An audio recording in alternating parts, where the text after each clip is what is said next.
Hey, so good evening, everyone, and welcome to our Upper Healing platform. And we are going to have a very interesting topic presented to us. And it's going to come to us from none other than Valerie Sealy Tobias. And she is a registered nurse, as well as having her master's degree in education and also doing her MPhil candidate. Or have you completed yet? Or I've still in the dropped process? I've dropped it by the wayside. Sorry to All say. right, okay. So anything that is dropped can be picked up at any time. I dropped things during my fast and gone back to pick it up. Okay, Yes. so we look forward to seeing that piece.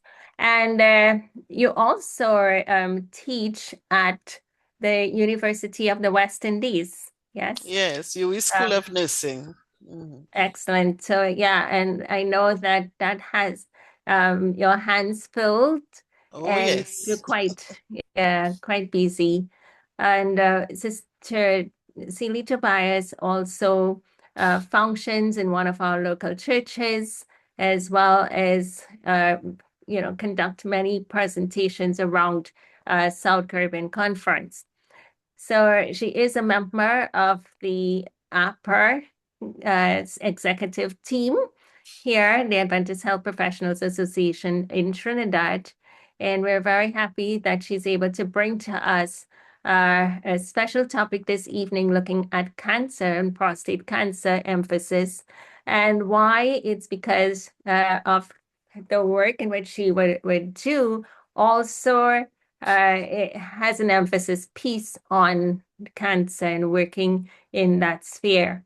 Therefore, she has quite a number of experiences and wealth of information that's going to be beneficial to us. So I'll stop now and hand you over to Sister Tobias, Sealy Tobias, who's Okay. going to bring our presentation. Thank you. All right. So I have a PowerPoint, so I'm going to see if I can share it. Yes, you should be All able to. right.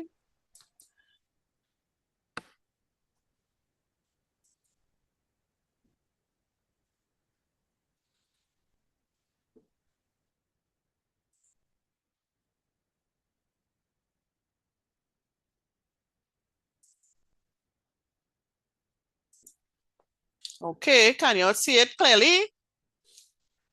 Yes, it's coming on. It's on. We can see. All right. So let me And put it in slideshow mode. very good. Right. Perfect.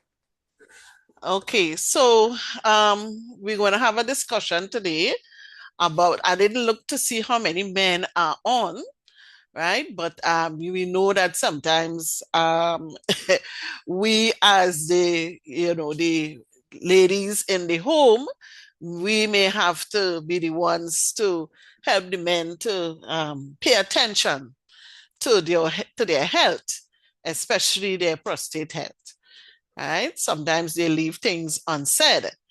So we sometimes have to, you know, pay attention on their behalf. So we're looking today at two issues in relation to the prostate and the prostate gland specifically.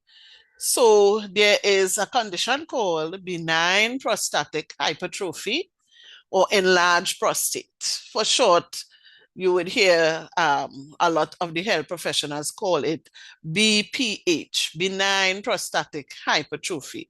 And that just means that the prostate becomes enlarged. We'll talk a little bit more as we go along. And then I also want to look at prostate cancer. Right. So looking, this is a picture showing the anatomy of the male. So as you can see, you can definitely observe the penis, right? And you can see what is on the inside in the pelvic area. You see the bladder there, it's pointed out, and you will see the seminal vesicles that produces the semen, and the yellowish structure just below the bladder surrounding the urethra, the tube that comes out from the bladder that the urine would pass through. That yellowish structure is the prostate gland. So notice where it is. It is surrounding that urethra or the tube that comes out. It's also close, not only to the bladder, but close to some of the seminal vesicles and so on, a little higher up. So bearing that in mind, we will see when we start to talk about the symptoms or the signs that the men will experience, we will see why that happens because of the location of the prostate gland. So as I referred to before, where is it? And it is certainly close to, it's pointed out there, the reddish color one just below the bladder, right? So you can see it a little easier, just surrounding the tube that empties the bladder. All right, going on to the next slide. Right, so the prostate is part of the male genital urinary system, part of the urinary system and part of the, let's say, the genitalia area. It's located beneath the bladder and in the front of the rectum. The urethra, which is the tube coming down from the bladder, passes through the center of the prostate. So when you remember that, when you think about that, you'll be able to identify easily some of the signs and symptoms that they experience. What's the function of the prostate gland? What does it do? What's its purpose? To produce and secrete some of the alkaline seminal fluids during ejaculation. About 30 to 35% of the semen is made up of this ejaculate. The alkaline prostatic fluid, which is milky whitish in color, helps the sperm to survive in the acidic vaginal environment. So it's what the substance that it produces, that the prostate produces, has its purpose. Right? If the sperm cannot survive inside of the vagina, then obviously the sperm and the egg cannot, even though they may meet and join together because of the environment. If the environment is acidic and they cannot overcome that, then most times that is one of the things that would cause persons to be sterile. So again, this is the pictures are showing the normal size of the prostate. Remember, the prostate is surrounding that urethra, coming out of the bladder. And when it becomes enlarged, you can see what is happening there. It is not only closing off the canal or the urethra, it's not only closing off there, but it also puts some pressure on the bladder as well. So again, that condition is known as benign prostatic hyperplasia, or some doctors would refer to it as enlargement of the prostate gland. And usually it's very common in men as they get older. So the young men would not really have this condition, but as they get older, into their 40s and beyond, the prostate enlarges.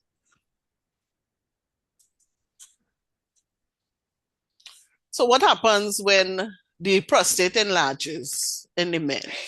So again, the picture is showing, and this is showing the bladder, urine coming down from the bladder. So if this prostate is now enlarged, it means that there's difficulty for the urine to come out of the bladder and out through the penis. So an enlarged prostate gland could cause uncomfortable urinary symptoms such as blocking the flow of the urine out of the bladder. And if it is blocked, obviously the urine will build up in the bladder, and that can cause several things. It could cause an infection, right, inside of the bladder infection. It can also give problems to the kidney because then all that urine is backing up from the bladder and into the kidneys itself. So those can be issues that can occur for men if they have an enlarged prostate. What are the signs and symptoms that the men would experience? So the severity of the symptoms when the prostate is enlarged can vary, and they can get worse over time. So the most common signs and symptoms include frequent or urgent need to pass urine. So sometimes it is that they can't hold the urine in order to reach to the toilet to pass, or the urinal to pass urine. So you would have that frequency. You also have increased frequency of urination at night, also known as nocturia. So during the night, they will find that they may have to get up more often to go and pass urine. And when that is happening, you know what they will do? They would lessen on the amount of water that they are drinking, hoping to make sure that they don't, pass urine, whether in the bed or whatever it is. So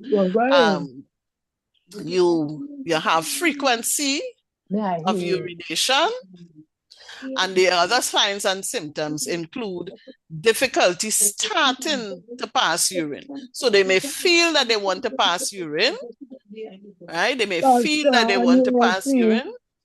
Because that is what they're doing, they're not supposed to do. Okay, so I'm getting some competition because somebody's mic is on. All right, so can you all check your mic, please? And who is it? Turn it off. Turn off their mic if you have it on. It may be disturbing other persons from hearing. So difficulty starting urination. So they may feel that they want to pass urine, and when they go to the toilet to pass urine, it is not coming out. They may also have a weak urine stream, or a stream that stops and starts. So they pass in the urine, but it will stop and start back and stop and start back, right? Or it will be very weak, dribbling, as you would call it. Next one is same thing. So it's like drops coming out at a time. And you would also have the inability to completely empty the bladder. And that one is very uncomfortable, because just imagine you want to pass urine, the bladder is full, you're trying to pass the urine and it cannot come out. Right? So it tends to be very painful and uncomfortable if you are unable to do that. Other signs and symptoms, the severity of the symptoms in these men who have prostate gland enlargement may vary, but symptoms tend to gradually worsen over time. And the common symptoms and signs, again, frequent or urgent need to urinate, increased frequency of urination during the night, right? And you see in some pictures there that I put in where they have to rush to pass urine, or the urine is coming down even as they try to get to the toilet and so on to pass the urine.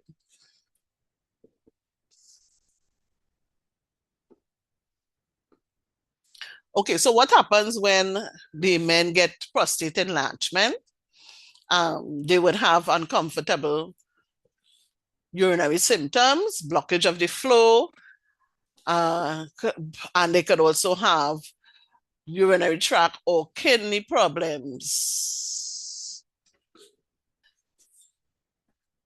Right, so it is also known as Somehow I just feel that I may be pressing the wrong thing and going backwards. Let me see. Okay. Right. So this is some of the symptoms again. Difficulty starting, the weak stream that stops and starts, dribbling at the end of the urination, inability to completely empty the bladder. Urinary tract infections, inability to urinate, blood in the urine. So those are all signs and symptoms that they would have an enlarged prostate. Right? So again, displeasure from residual urine. So the urine, some stays in the bladder, unable to come out. And of course, they will be feeling like they want to pass urine all the time and unable to. Weak urine. So they're trying to pass urine and it's dripping or dribbling. Or it might be urgent. And you see some of them have to run out of the car and so on to try and pass the urine. Frequency of urinating at night. Much force is needed. So some of them try to force the urine out. And one other symptom that is very difficult for the men is the loss of libido. So they do not feel at all to have any sexual activity because of the problems that they're having when they're trying to pass urine. What are the risk factors? What happens? What causes? What are some of the things that would cause the men to get benign prostatic hypertrophy? So the risk factors include aging. So as the men get older, especially over the age of 40, then they start to experience the different signs of enlarged prostate. About 1/3 of men experience moderate to severe symptoms by the age of 60, and about half do so by the age of 80. Right? So they have to be very aware, right? The men have to be very aware that this may happen to them as they grow older. If there's a family history, right? So somebody's mic is still on that I'm hearing. Right, family history. So if you have a family history, it happened with your father, with your uncles, your grandfather, etc., then you are more likely to have that experience as well. So a blood relative, father, brother with prostate problems means that the males in the family are more likely to have the same problem. If you have diabetes and heart disease, studies have shown that diabetes as well as heart disease and the use of beta blockers, which medication that is used, might increase the risk of having benign prostatic hypertrophy. So an example of the beta blockers is atenolol or propranolol, right? So and these are some of the medication that is given if you have heart disease or high blood pressure. Lifestyle. So obesity increases the risk of benign prostatic hypertrophy, while exercise might lower the risk for the man for developing the BPH. Complications or side effects. If they have to put in a catheter or they have to use a urine bag, they may have it. Some men may find difficulty because they may feel ashamed that they have to walk around with this bag or the bag strapped to the leg or so. And, they will feel uncomfortable. So the sudden inability to urinate, meaning that they would have urinary retention, they may need to put in the catheter in order to drain the bladder out. Some men have an enlarged prostate and they need surgery to relieve the urinary retention. And that is very painful, right? I have worked on surgical wards and so on, male surgical wards, and that is so many years ago. And one of the things is that I think it was every Friday, there was a long line of men who had to come and get the catheters changed, right? So they were not on the ward as patient, but they had to have the catheter changed in by the surgeons and so on.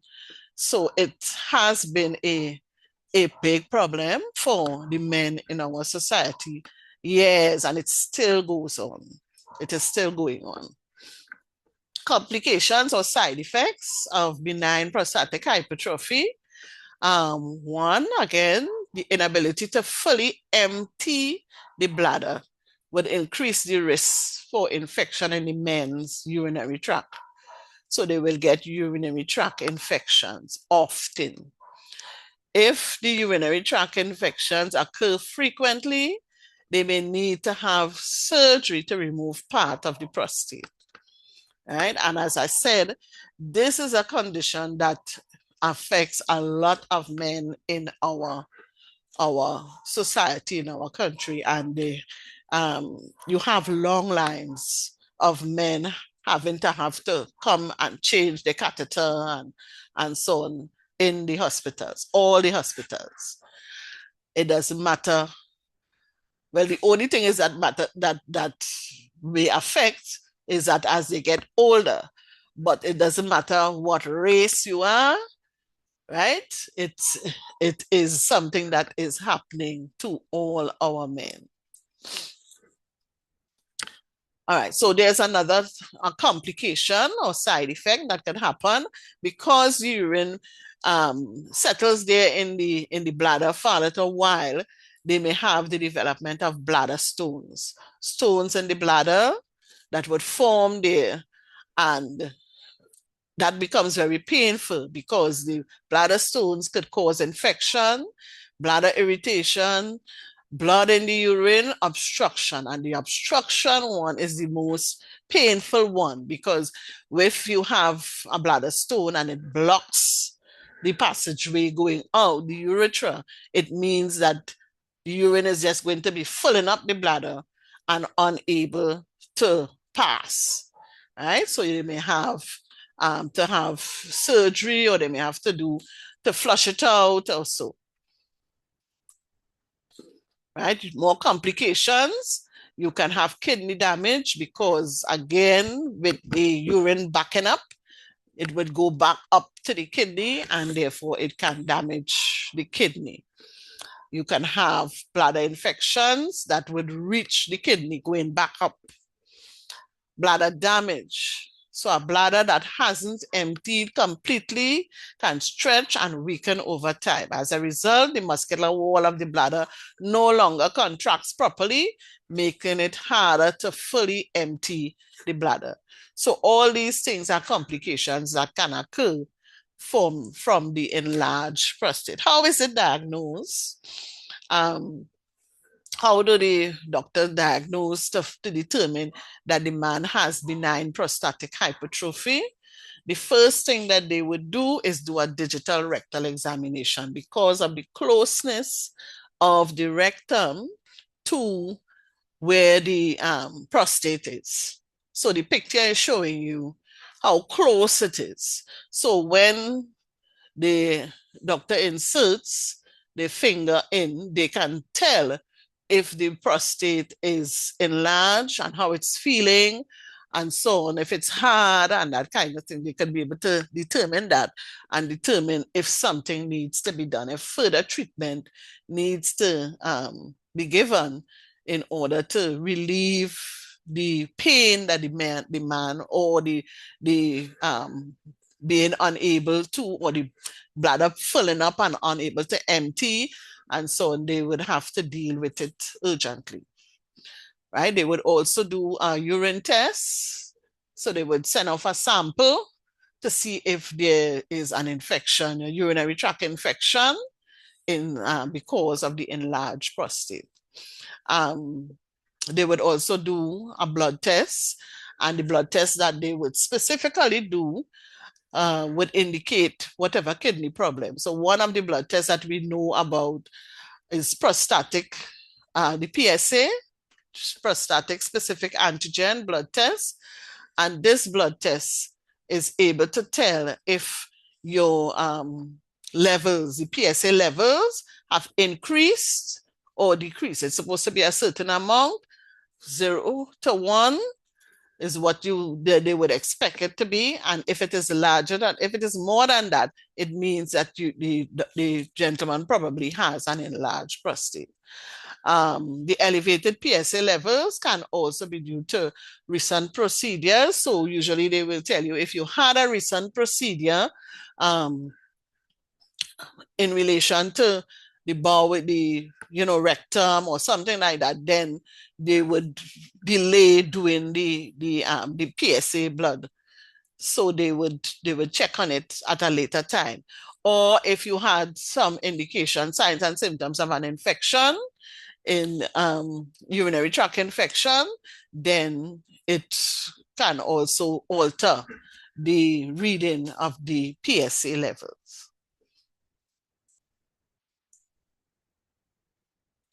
How is it treated? Well, it can be treated with some well-known medication, and they are alpha blockers. What they do is they relax the bladder and the muscles, the fibers and the muscles in the prostate, making urination a little easier. So a lot of men know about these medications because when they go to the doctor, this is what the doctor orders. Terazosin, very common. Flomax is another one that is very common, right? That they utilize to help to relax the bladder wall. So these drugs usually work quickly in men with relatively small prostates. Side effects of the drugs would include dizziness, a harmless condition in which the semen goes back into the bladder. It's uncomfortable, but it is not harmful, right? So when the semen, instead of coming out, would go back up into, and it would enter the bladder instead of going things. So it's called retrograde ejaculation. So instead of it coming out, the sperm and the semen coming out, it would go backwards. I'll take any questions or comments after, right? So just if you have questions or comments, just make note of it and we'll come back at it after. Right, so other medication as well would be the 5-alpha reductase inhibitors. So you see, I was able to find pictures to be able to put there for you to see what the drugs look like. So these medications shrink the prostate by preventing the hormonal changes that cause the prostate to grow larger. So Avodat is another very common one that is utilized by the doctors to give patients for their enlarged prostate. They may take up to 6 months to be effective, and the side effects include retrograde ejaculation again. So going back up the sperm and so on, going back up into instead of going back, it wouldn't go back to the testes and so on, it goes now into the bladder.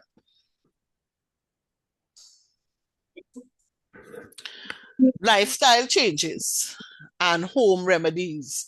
So a lot of men like the home remedies. They could use the home remedies. They're happy to use that rather than to take the medication. But the lifestyle changes to help to control the symptoms of an enlarged prostate. What the men can do is limit their beverages in the evening. So don't drink anything for an hour or two. Okay, somebody's mic is on and it's disturbing, right? So they would try by the time, let's say 5 o'clock, 6 o'clock, not to drink anything else before going to bed to avoid having to get up in the middle of the night and make several trips to the toilet. They also need to limit caffeine and alcohol, which is a good thing, right? So if they could stay away from caffeine and alcohol, this can increase because they can increase the urine production and irritate the bladder and worsen the symptoms. So those are some lifestyle changes and home remedies. There are many others. The third one, limit decongestants or antihistamines. So those are drugs that they take that you take normally for the cold and sun. So those tend to tighten the band of muscles around the urethra that control the urine flow and make it difficult to urinate. So they could try other things if they have, let's say they have the flu or so, they could try other things um, to help to relieve. The fourth one, when the gentlemen, when they feel the urge to pass the urine, do not hold it. Go and pass the urine one time, right? So waiting too long to urinate could overstretch the bladder muscle and cause damage. And the next one, schedule bathroom visits. Try to urinate at regular times, such as every 4 to 6 hours during the day, and that helps to retrain the bladder. This can be easily, especially useful if you have severe frequency or urgency. Try to retrain the bladder by going at specific times, going to the toilet to pass the urine, even if you're not feeling like you want to pass the urine. We'll show them something can be done. Sixth one, for the lifestyle changes and the home remedies, follow a healthy diet. Obesity is also associated with enlarged prostate. Stay active. Inactivity contributes to urinary retention, and even a small amount of exercise would help to reduce the urinary problems caused by an enlarged prostate. Urinate and then urinate again a few moments later. So this practice is known as double voiding. So you pass some may come out, and then try to pass again, right? In the next couple of moments, you try to pass again, double voiding. Keep warm. Colder temperatures can cause urine retention and increase the urgency to urinate. So there are a lot of things that can be done. I put in this picture because these are some of the herbs that help with enlarged prostate, right? So these are some of the things, and some are very much available in Trinidad and Tobago, right? So you see stinging nettle, pumpkin seed. Well, I think that one is well known. A lot of people tend to use pumpkin seed, right? Sal palmetto is another one that is well known. Ryegrass, heather, right? Pungium. Those are some of the herbal things that could be utilized to help to flush the bladder, right? And to prevent the benign prostatic hypertrophy, right? The pumpkin seed oil and salt palmetto, right? Those can be taken together. So the pumpkin seed oil is a nutritional powerhouse rich in essential fatty acids, vitamins, minerals, antioxidants that support prostate health. And saw palmetto extract helps to regulate the hormone levels, particularly by inhibiting the conversion from the testosterone to DHT, another hormone associated with prostate enlargement. So when it's used together, the pumpkin seed oil and the sour palmetto, they enhance each other's benefits, providing a comprehensive approach to prostate health. So, and these, the pumpkin seed oil and the sour palmetto, they are very much available in Trinidad and Tobago. So then this can be used. And another one that is well known to help with prostate health is lycopene. And lycopene, you get it in tomatoes. So, tomato choker, tomatoes in your salad, tomato juice, you get the lycopene, and that helps with cleansing the bladder as well. Its link is potential prostate health benefits through its antioxidant and anti-proliferative proliferative properties, which may help to reduce the risk for prostate cancer and benign prostatic hyperplasia. Right, so you see, you can get lycopene not only from the tomatoes, but from carrots, from pawpaw, from watermelon. Right, so those are some good health benefits for those, for making sure that your prostate stays healthy. And then I have to jump into prostate cancer. Right now, prostate cancer is the highest recorded cancer in men in Trinidad and Tobago. Right? For women, it's breast cancer. For men, it is prostate cancer. We talked a little bit about it before. What are the features? What happens when you have prostate cancer? We will see. But it forms in the tissues in the prostate gland. And you see from the picture, the little orange area is where the prostate gland is. It surrounds the urethra coming from the bladder, right? And it also surrounds that other tube there that is coming from the seminal vesicles and so on. Okay, so if that becomes cancerous, then the signs and symptoms that occur would manifest itself based on those areas. So it forms in the tissues in the prostate gland, usually found in older men. That is changing.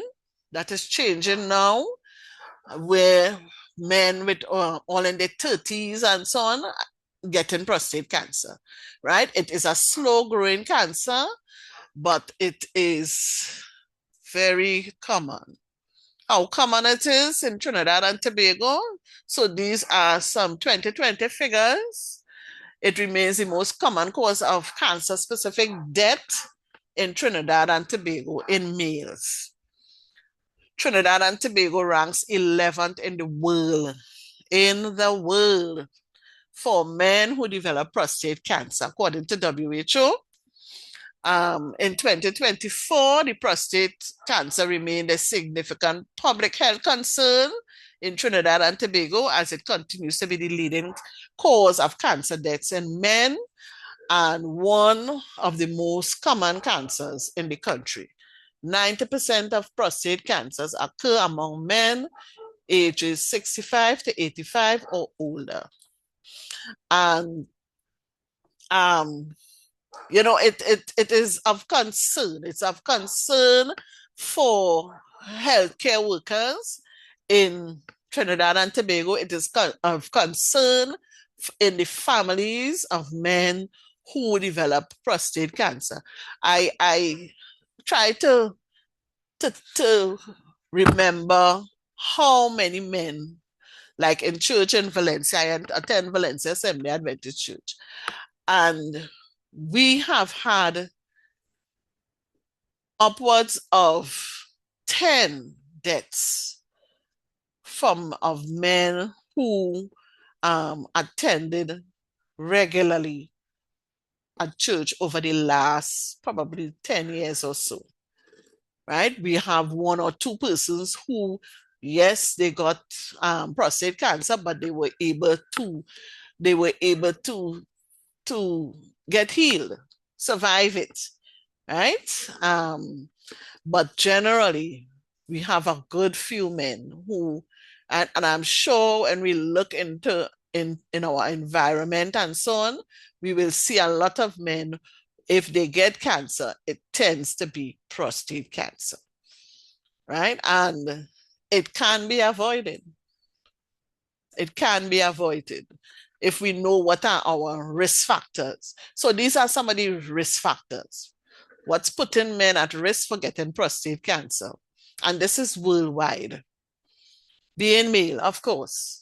Women don't have a prostate, right? Age, the risk increases significantly after the age of 50 in white men, who have no family history of the disease and after the age of 40 in Black men.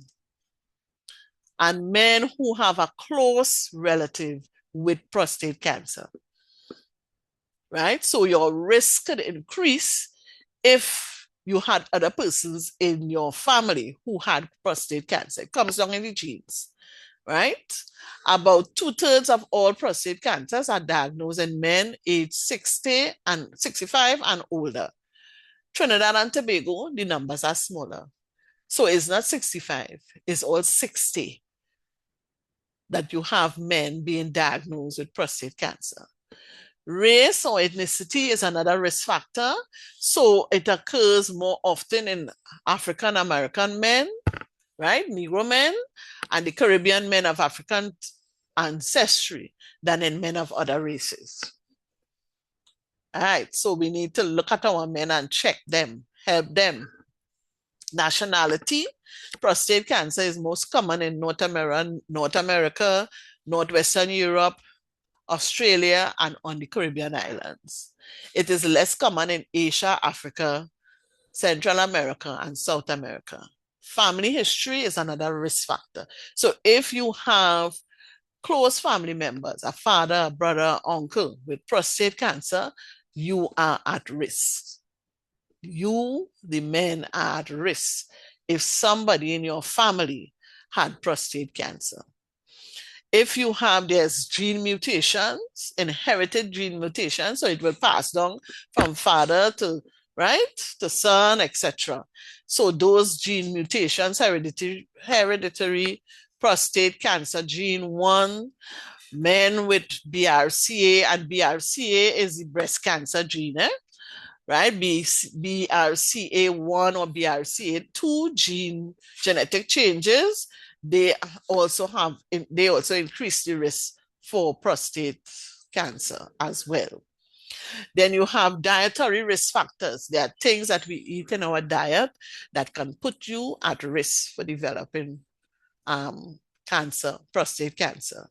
So when we talk about dietary risks, we talk about things like red meat or high fat dairy products. They increase the risk. If you eat less fruits and vegetables in your diet, that increases the risk. If you have high calcium intake, like if you take a lot of calcium supplements or diets that are high in calcium, that increases the risk for developing prostate cancer. So, because we know that some of the things that could cause the prostate cancer and even BPH, prevention is better than cure.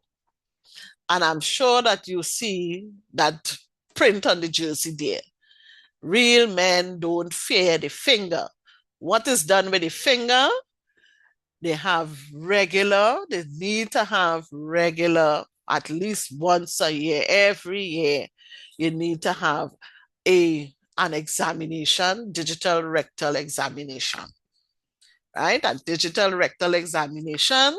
So, over the years, they have been doing all sorts of things to advertise and encourage men to make sure they go every year and get a digital rectal examination. Because if you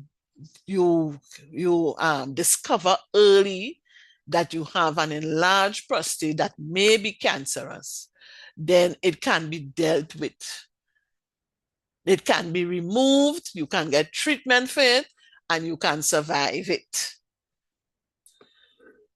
Right? These are certain foods. We talked about some already. Foods against prostate cancer. The lycopene, so tomato sauce, beta carotene, extra virgin raw olive oil, vitamin E, you get in that.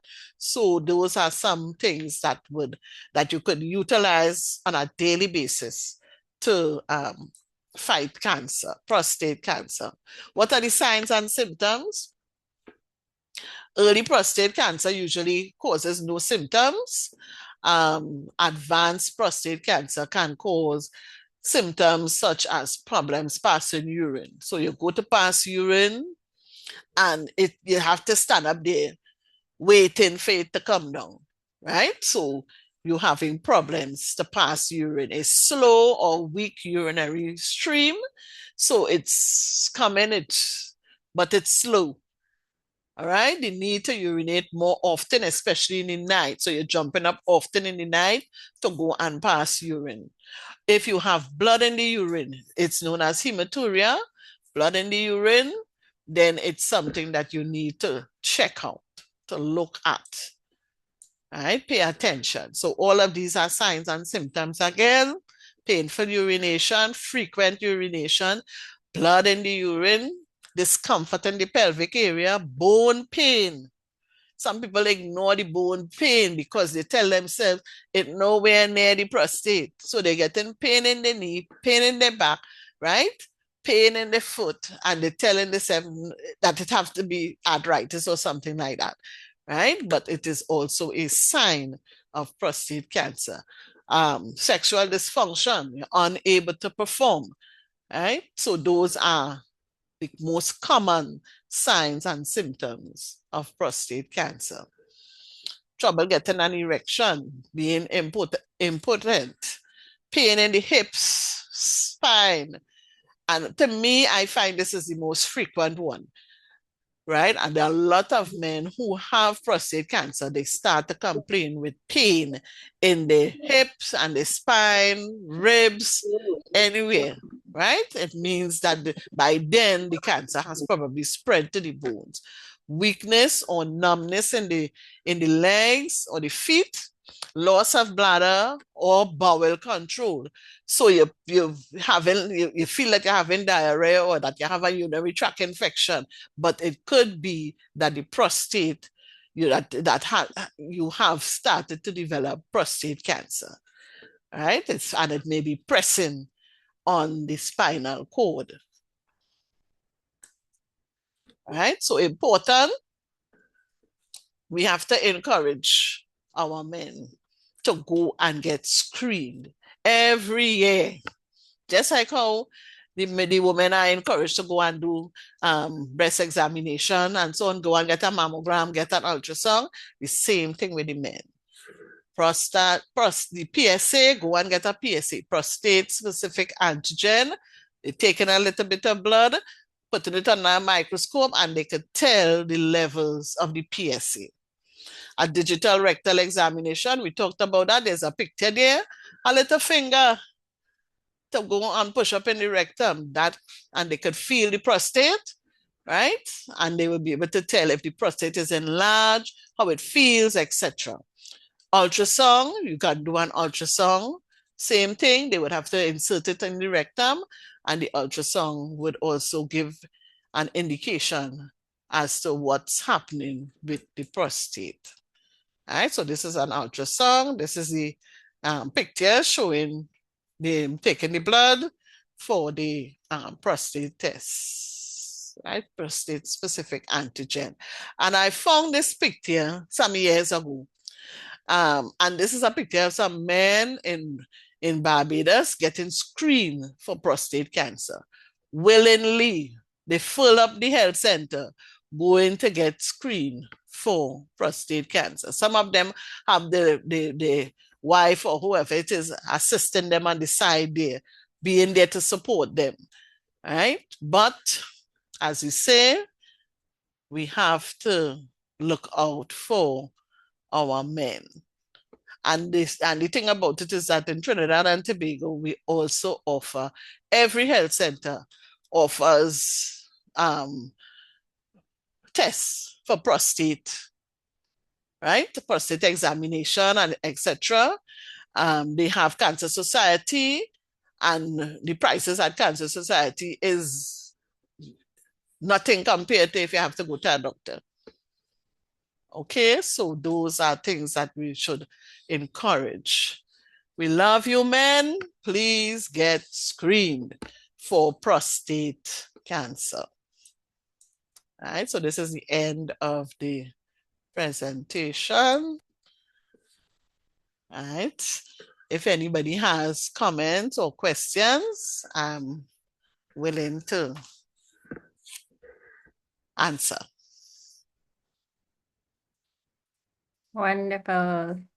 Thank you so much, Sister Sealy Tobias, for that simple, clear uh, presentation on prostate and prostate enlargement.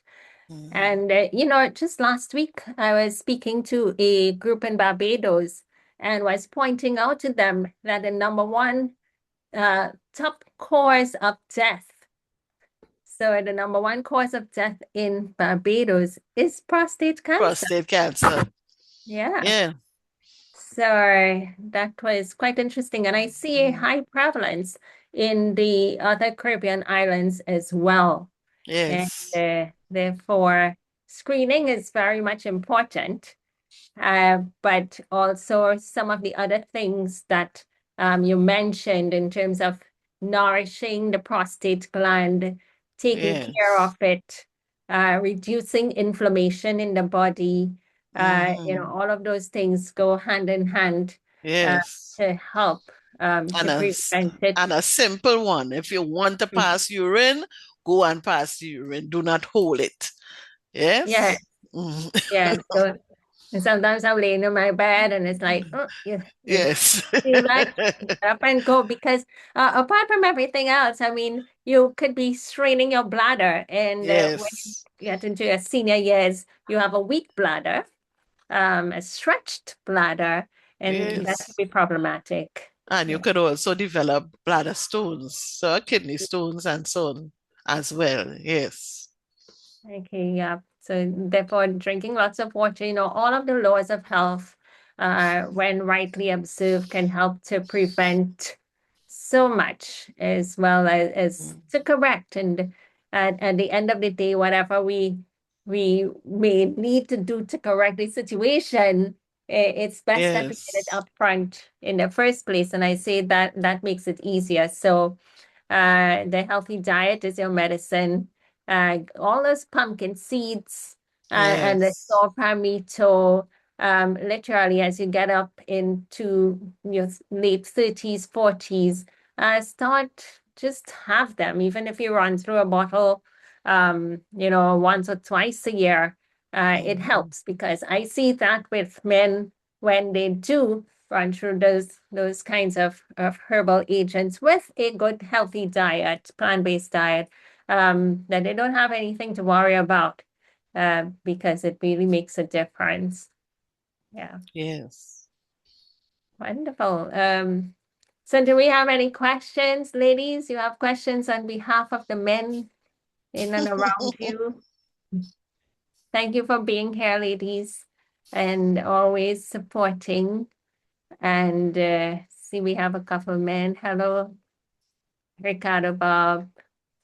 Good to see you. And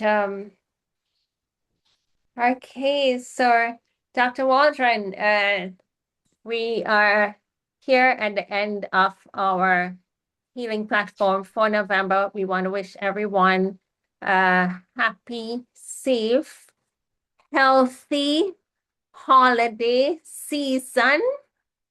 Yes, and I'm stressing on healthy holiday season.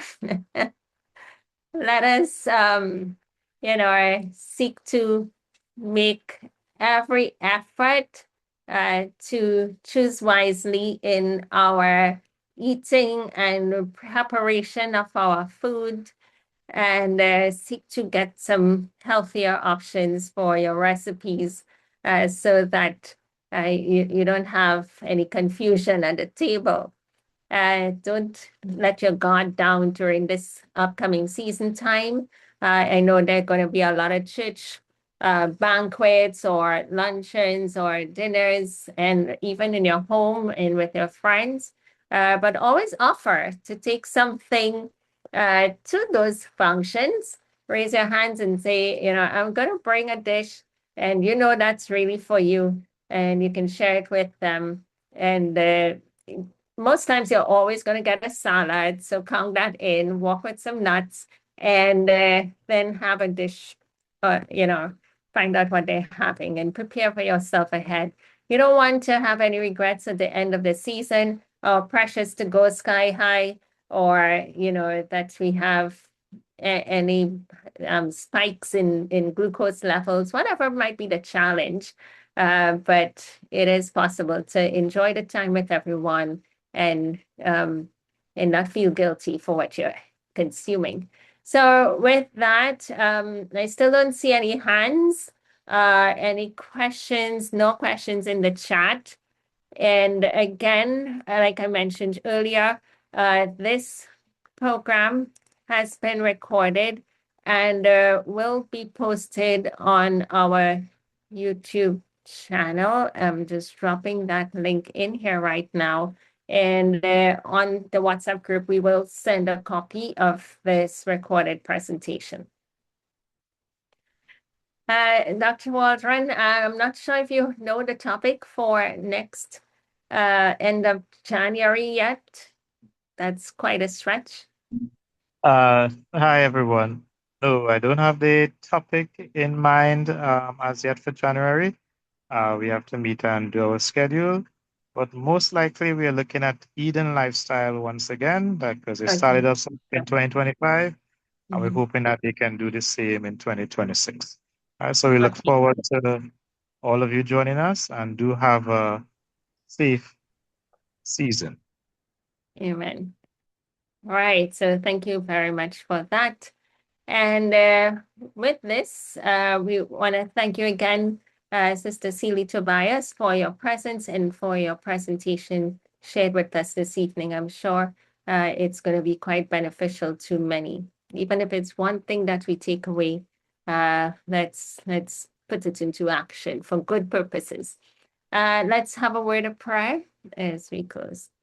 Heavenly Father, we give you thanks for this evening session. We thank you for life. We thank you for information, knowledge that we can be empowered to really do what is necessary and to help the body to function well, and that all organs will be so fortified so as to be able to carry out their duties without any hindrances. We ask for your continued mercies to be on everyone, those who are here, those who will be listening in time to come. Be with us now as we separate. This is our prayer in Jesus' name. Amen. Amen.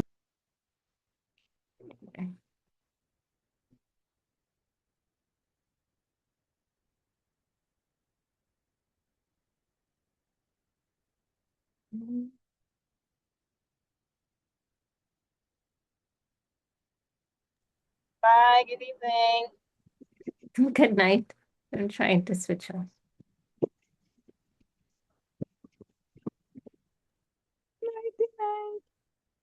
Good night. Is this program recorded? Yes, it is.